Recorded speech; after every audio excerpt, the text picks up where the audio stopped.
Hello everybody, this is intuitive readings. मैं reading शुरू करने से पहले फिर से ये बात रिपीट करना चाहूँगी कि इधर बीच मेरा हेल्थ थोड़ा सा ख़राब जा रहा है, जिस वजह से मैं रेगुलर रीडिंग नहीं कर पा रही हूँ and I apologise for that. But जैसे ही अभी फेस्टिवल्स भी आए हुए हैं, नवरात्रि, दुर्गा पूजा, जैसे ही मेरी हेल्थ थोड़ी ठीक होती है और फेस्टिवल्स ख़त्म हो जाते हैं, मैं पूरी कोशिश करूँगी कि रीडिंग्स रेगुलर हो, रोज़ आपको रीडिंग मिले, कम से कम जनरल एनर्जीज़ मिले।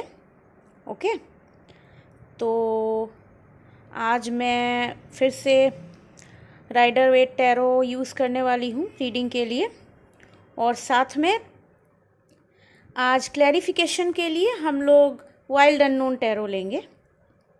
मिक्स एंड मैच करेंगे आज हम लोग डेक्स को। ओके, तो चलिए आज की रीडिंग हम लोग स्टार्ट करते हैं।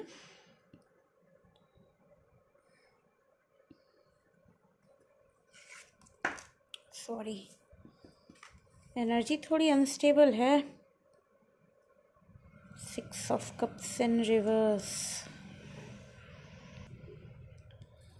सॉरी, रीडिंग को थोड़ा बीच में पॉज करना पड़ गया था क्योंकि पहली कार्ड फिर से रिवर्स में आई है। तो आई डोंट नो ऐसा क्यों होता है, बट मेरी रीडिंग्स में आजकल सारे के सारे कार्ड्स रिवर्स में आ रहे हैं या मेजॉरिटी में कार्ड्स रिवर्स में आ रहे हैं। तो मैं एक बार डबल चेक करना चाहती थी कि डेक अपराइट पोजीशन में है या नहीं। चलिए रीडिंग को कंटिन्यू करते हैं।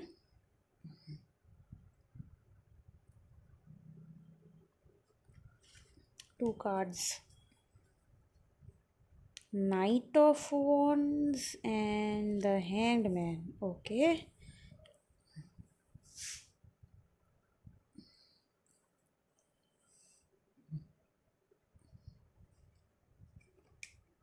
दो और कार्ड लेंगे। Okay, 7 of pentacles,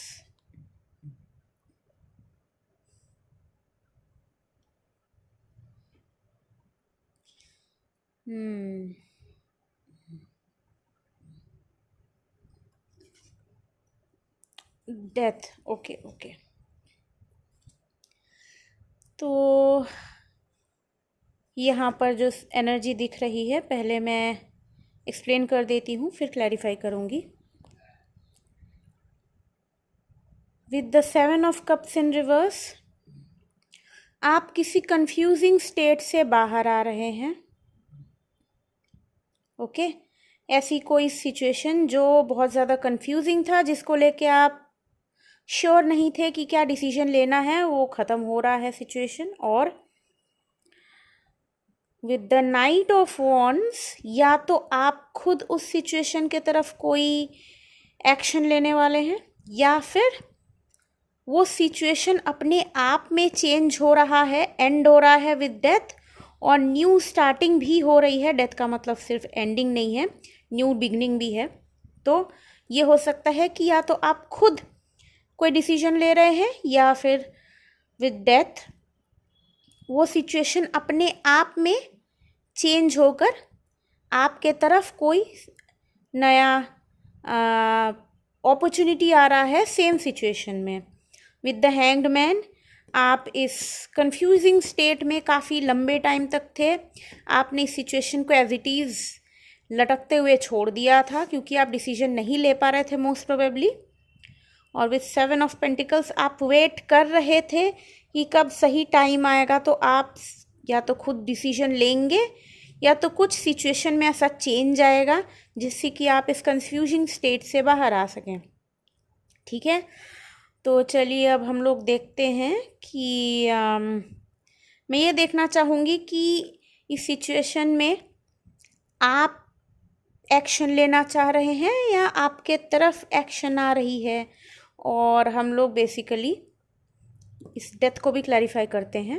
okay, so as I promised, I am using Wild Unknown tarot.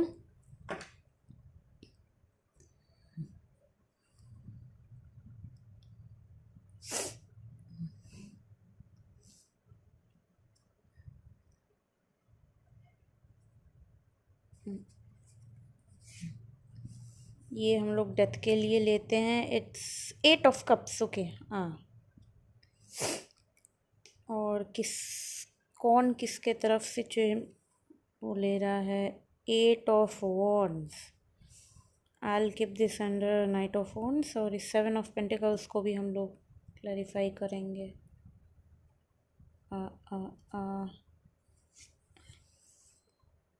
Tower, या तो मैं करती हूँ एक्सप्लेन आपको।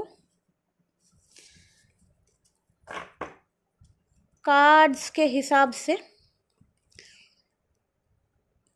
ये सिचुएशन पूरी तरह से एंड हो चुका था पहले। ओके, ये कोई ऐसी सिचुएशन है जिसमें कोई होप नहीं बची थी, या फिर आप पूरी तरह से होपलेस हो चुके थे।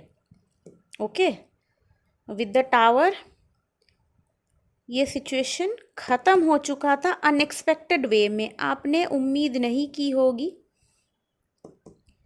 कि ये इस तरीके से ख़त्म होगा, या फिर ऐसा सिचुएशन आ सकता है, बीच में ऐसा एब्रप्ट एंडिंग आ सकता है विथ टावर। और उसके बाद आप शायद लेट गो नहीं कर पाए। आप हैंगमैन पोजीशन में चले गए, जहाँ आप के दिमाग में इस सिचुएशन को लेकर बहुत सारे थॉट्स चलते रहते थे। ओके, बहुत सारे थॉट्स आपके दिमाग में चलते रहते थे। क्या करूं, क्या ना करूं, सिचुएशन ऐसा होता तो क्या होता, सिचुएशन वैसा होता तो क्या होता, मतलब क्या डिसीजन लेते तो बेटर होता, या इस तरीके से आप सोचते रहते थे। और विथ हैंग्ड मैन आप कुछ एक्शन नहीं ले रहे थे। आप पूरी तरह से विदिन चले गए थे, अपने दिमाग में उन सिचुएशंस को एनालाइज करने की कोशिश कर रहे थे, और खुद को इस सिचुएशन में खुद को ही कंक्लूजन या एंडिंग देने की कोशिश कर रहे थे। लेकिन कहीं ना कहीं विद 7 ऑफ पेंटिकल्स आपको होप ये थी कि ये सिचुएशन ऐसे एंड नहीं हो सकती है। ये सिचुएशन ज़रूर, इसमें कोई नई बिगनिंग आएगी, या फिर अगर ये सिचुएशन एंड इस तरीके से हुई है तो क्या कोई नई शुरुआत हो सकती है, क्या इसमें कुछ नया आ सकता है। कुछ इस तरीके से कि मैंने जितना एफर्ट दिया है वो मुझे वापस मिले, क्योंकि आपको जो हार्ट ब्रेक मिला या फिर आपको जो डिसअपॉइंटमेंट हुई, आप उसको लेट गो नहीं कर पाए थे।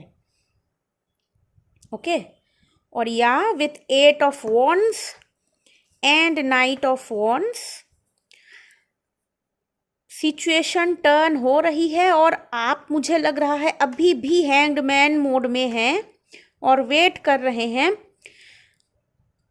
सिचुएशन अपने आप टर्न हो रही है और सिचुएशन पलट के आपकी तरफ आएगी। आपको कोई भी एक्शन लेने की ज़रूरत नहीं पड़ेगी। With 8 of wands and night of wands बहुत जल्दी आपके पास खुद सिचुएशन में से कुछ, आपको या तो न्यूज़ मिलेगा उस पुरानी सिचुएशन के बारे में, या कोई क्लैरिटी मिलेगी कि क्या एक्चुअली केस था, क्या हिडन था उस सिचुएशन में, क्या केस था, क्यों आखिर जो हुआ वो क्यों हुआ, और अब आगे क्या हो सकता है। इन चीज़ों को लेकर के आपके पास एक क्लैरिटी आ सकती है, और आप फाइनली इस हैंगमैन, डेथ और 7 ऑफ कप्स के एनर्जी से बाहर आएंगे। ओके, तो आप शांति से बैठे रहिए, और मैं कहूँगी कि अपने एनर्जीज़ को थोड़ा पॉजिटिव करने की कोशिश करिएगा, क्योंकि कई बार क्या होता है कि हम लोग नेगेटिव एनर्जी में रहते हैं तो अपॉर्चुनिटीज़ आकर भी हम तक नहीं पहुँचती हैं। सो अपने आप को थोड़ा ओपन अप करिए और ख़ुद को प्रिपेयर करिए मेंटली कि आप इस सिचुएशन को फाइनली, इस कार्मिक या बैड सिचुएशन को लेट गो कर सके, टॉक्सिक सिचुएशन को लेट गो कर सके, और आपको कोई क्लैरिटी या गुड रिजल्ट इसमें मिले। ओके, तो ये थी आपकी आज की रीडिंग। आई होप कि आप लोगों को पसंद आ रहा होगा मेरी रीडिंग्स। अगर आपको पसंद आ रहा है तो आप प्लीज़ लाइक, शेयर और सब्सक्राइब कीजिएगा, बाकी लोगों को भी शेयर कीजिएगा, क्योंकि मैं कोशिश करती हूँ पूरी तरह से न्यूट्रल रह के रीडिंग करने की, और मैं अपने रीडिंग्स को किसी कैटेगरी में नहीं डालती हूँ, ना लव ना फाइनेंस। कई बार एक ही सिचुएशन किसी के लिए लव में फ़िट हो रही होती है, किसी के लिए फाइनेंस में फ़िट हो रही होती है, तो वो मैं आप पर छोड़ती हूँ कि आपका सिचुएशन किस कैटेगरी में फ़िट हो रहा है।